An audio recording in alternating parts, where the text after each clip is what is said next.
it's time to start enhancing this image. And we're working on layer 0, which is just our original JPEG that all we've done is straightened and cropped it. Okay, that's it. So I want to preserve this so we have a little before and after. So we can jump this to a new layer, Command J, and then convert this to a smart object. And might as well show you. There's my smart object shortcut. Shift, Option, Command, O. I can't hit O again because I already converted this. Command Z, Shift, Option, Command, O. And if you did the Illustrator, you know how to set your own shortcut. And if you don't want to do that yet, right-click and convert to Smart Object. Okay? Now, we can come into Camera Raw. And I've also changed that shortcut. Now, why have I changed that shortcut? Because we already have our hands, I'm going to hit Escape. We already have our Shift, Option, and Command. And we're going to be converting to Smart Object, Shift, Option, Command, E, merging things onto new layer, Shift, Option, Command, N, making new layers, and Shift, Option, Command, A to jump to Camera Raw. Now, your shortcut, and believe me, I will spend some videos and help you set up these shortcuts later. But for right now, we want to go to Filter on this second layer, on the Smart Object. It has to be well, it doesn't have to be, but we want this all to be editable.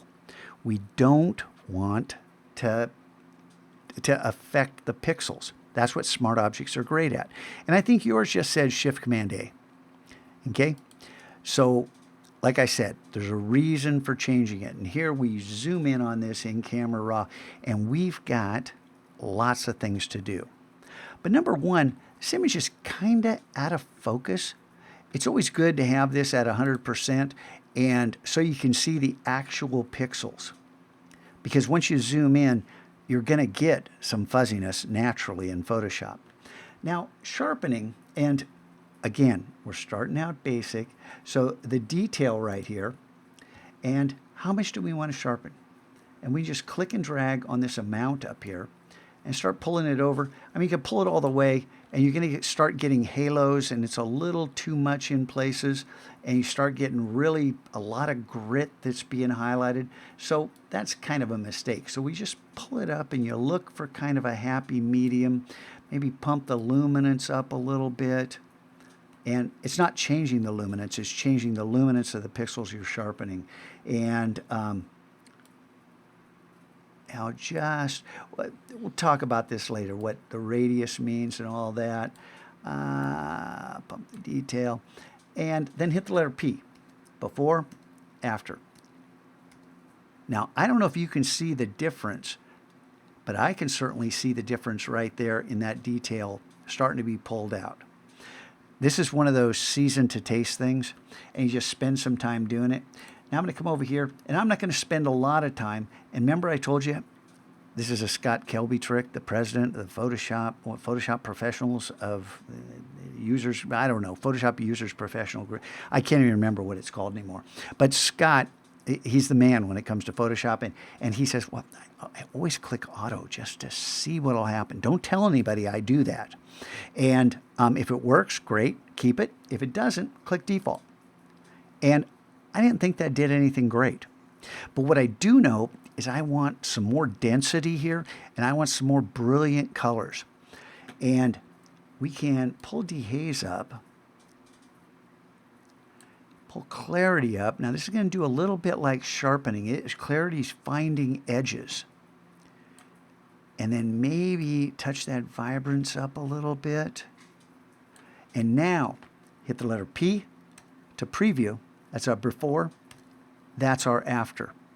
Now, I want you to spend more time than this. I don't want to spend, 10, 12 minutes doing this. I'll work off screen and just play around with this, but play around and look. Hey, what does this do? Well, here's an S-curve. You pull the highlights up a little bit, you pull the darks down a little bit, and what that does is it adds contrast. It darkens the darks, lightens the lights a little bit. You want just an S. See this S right here? Oh, it's just gentle and sweeping. it can get more dramatic in some shots. Always, always, always season to taste. What are these things? That sharpening, we've already been here. Oh, hue, saturation, and luminance, HSL. What do we want to do? Luminance is the brightness. Okay? How about this orange? Maybe we darken it up a little bit. Pull this over. See it? What do we want? You know, don't look at the slider. Look at your image. Pull it back and forth so you're not influenced. You're not looking, I'm looking over at the slider now. I want to set it right about there. I have no idea what's happening to the picture. Drag it back and forth. Find something you think looks good. What about these blues, these turquoises? What happens? Drag that out, drag that back, drag it back and forth. You find the happy medium. Okay? What's next? Okay, we're probably not going to use split toning right away, but you can play around with it and see what happens. We're certainly not going to do this lens distortion right now. Should we add grain? Grain's always cool, but I don't think so on this picture. This is kind of nice right now. And I just realized I forgot a really important step. But because this image is almost the right size, I don't know that for sure. I think we're going to be okay. So I'm just going to click OK at this point and say, you know what would have been better to do before we did any of those steps? Is how about resizing this to the exact size we want, which is 2560 by 1440, which is the size of our desktop, right?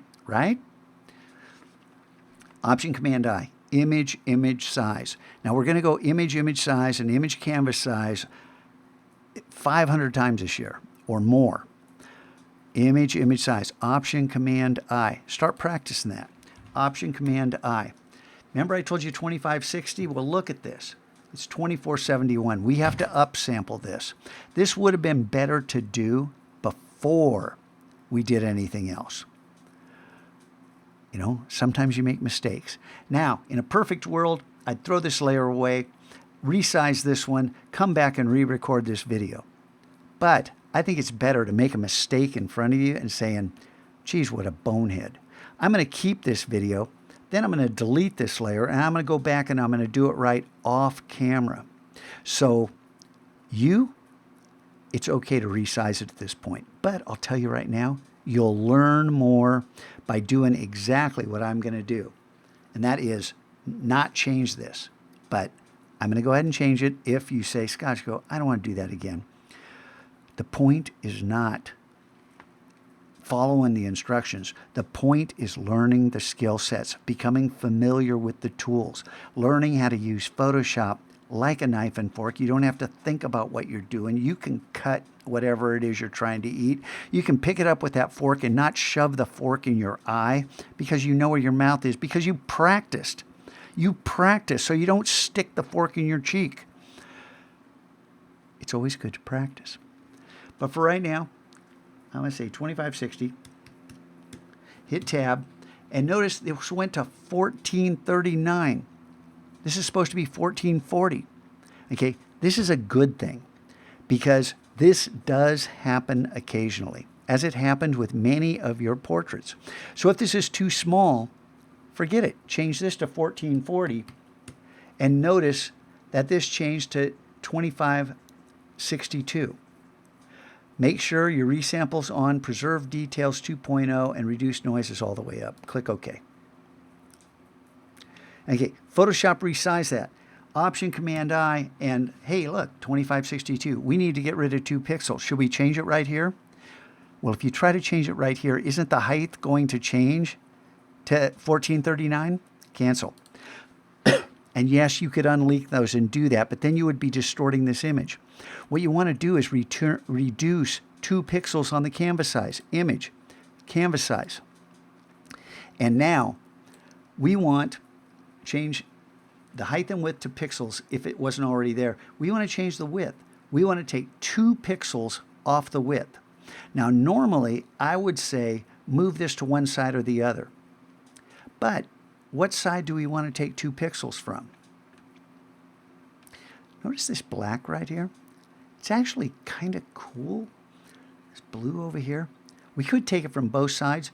I'm going to move it over here and take these 2 pixels off the left side. That's a judgment call. Watch this when I click 0 or click OK. And, oh, you got to click proceed. Hey, you're going to chop off some of your image. Yeah, I know. Now watch. And we lost 2 pixels. It doesn't look like anything changed. But Option Command I, 2560, 1440, we are exactly the size we want to be. Now, you have a decision to make. Do you want to throw this away, resize this, and then come back and do this right? That's the way to do it. But I'm going to move on.